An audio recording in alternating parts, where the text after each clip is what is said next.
এবারে কিন্তু একদম পরের দিন সকালে আবার দেখাচ্ছি, যেদিন আমরা হচ্ছে চেক আউট করলাম রিসোর্ট থেকে। তো ফেরার পালা এবারে। তো সুইমিং পুলে সত্যি স্নান ধান তো করা হয়নি, একদম শর্ট টাইমের জন্য ছিলাম।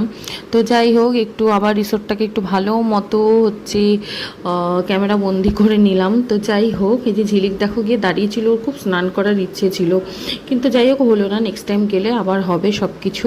তো এইবারে হচ্ছে আমরা ফিরে যাচ্ছি। তো আবার মানে সেই গিয়ে একঘেয়ে ঘরের মধ্যে সত্যি একটু ঘুরতে পারলে না সবারই ভালো লাগে। মা ঠাকুমারও মানে আমার মনে হয় যে ওদেরও একটু ভালো লাগে। তো কি আর করা যাবে, রোজ রোজ তো আর মানে পসিবল না বাইরে গিয়ে গিয়ে থাকা। তো যাই হোক, যতটা পারি আমি ওদেরকে আনন্দ দেওয়ার চেষ্টা করি, খুশি রাখার চেষ্টা করি। তো এই মিনি ব্লগটা তোমাদের কেমন লাগলো আমাদের ছোট্ট ট্যুরের, অবশ্যই কমেন্ট করে কিন্তু জানাবে। আর দেখো, আমরা একদম কিন্তু ড্যামের ধারেই, রিসোর্টটা ওখানেই ছিলাম। তো এই যে এটাই হচ্ছে মুরগুমার ড্যাম, অপূর্ব সুন্দর, অপূর্ব সুন্দর।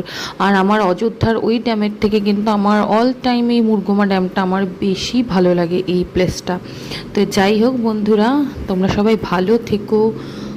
আবার একটা মিনি ব্লগ নিয়ে হাজির হয়ে যাব তোমাদের কাছে।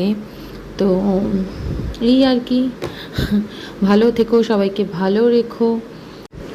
মুরগুমা ড্যামটা কিন্তু অপূর্ব সুন্দর। তোমরা কে কে এসেছো কমেন্ট করে জানিও। আর আমার মিনি ব্লগটা কেমন লাগলো অবশ্যই কমেন্ট করে জানিও। আজকের মতো টাটা।